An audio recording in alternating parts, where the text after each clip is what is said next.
அனைவருக்கும் இனிய காலை வணக்கம். நமது தமிழக அரசாங்கம் புதிதாக அறிமுகம் செய்துள்ள IFHRMSில் களஞ்சியம் அப்படின்ற இணையதள முகப்பில் எவ்வாறு நம்முடைய மாதாந்திர ஊதிய சீட்டினை பதிவிறக்கம் செய்வது, பே ஸ்லிப் எவ்வாறு டவுன்லோட் செய்யறது அப்படின்றது தான் இந்த வீடியோவில் பார்க்க போகிறோம். Recommend browsers Google chrome open பண்ணிக்கோங்க. இதில் IFHRMS அப்படின்னு டைப் பண்ணுங்க. IFHRMSன்னு டைப் பண்ணுங்க. வேற எதுவும் தேவையில்லை. அது கொடுத்த உடனே நமக்கான ஃபர்ஸ்ட் பேஜே நமக்கு என்ன ஆகும், களஞ்சியம் அப்படின்றத ஓப்பன் ஆகும். இதை கிளிக் பண்ணிக்கோங்க.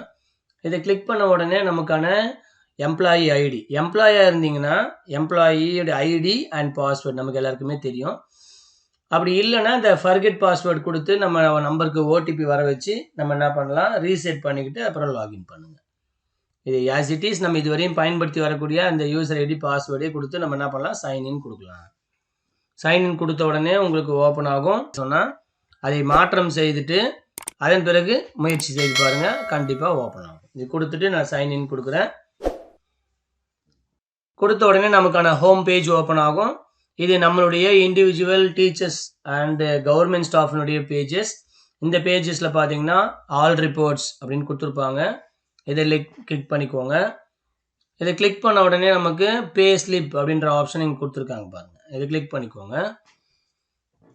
இதை கிளிக் பண்ணிக்கிட்டு நமக்கான எந்த வருடத்துக்கான ஊதியச்சீட்டை வந்து பதிவிறக்கம் செய்யணுமோ அதை கிளிக் பண்ணிவிட்டு என்ன மாதமோ அதை கிளிக் பண்ணி கோ கொடுங்க. கோ கொடுத்த உடனே நமக்கான இந்த PDF ஃபைல் வந்து கீழே டவுன்லோட் ஆகிருக்கும். இதை கிளிக் பண்ணி நீங்கள் என்ன பண்ணலாம், டவுன்லோட் செய்து கொள்ளலாம்.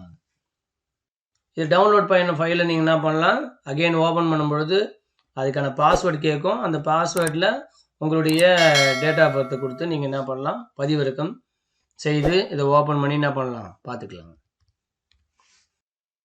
ஓகேங்களா? ஸோ இந்த விவரங்கள் போதுமானதாக இருந்திருக்கும்னு நினைக்கிறேன். இதை பதிவிறக்கம் செய்து சிரமமாக இருக்கக்கூடிய ஆசிரியர்களுக்கு இந்த வீடியோவை பகிருங்கள். அவர்களுக்கான சரியான வழிதல்களை காட்டி நம்ம அரசாங்கம் முன்னெடுக்கக்கூடிய இந்த புதிய இணையதள அனைவருக்கும் சென்று சேரும்படி உதவி செய்யுங்கள். நன்றி.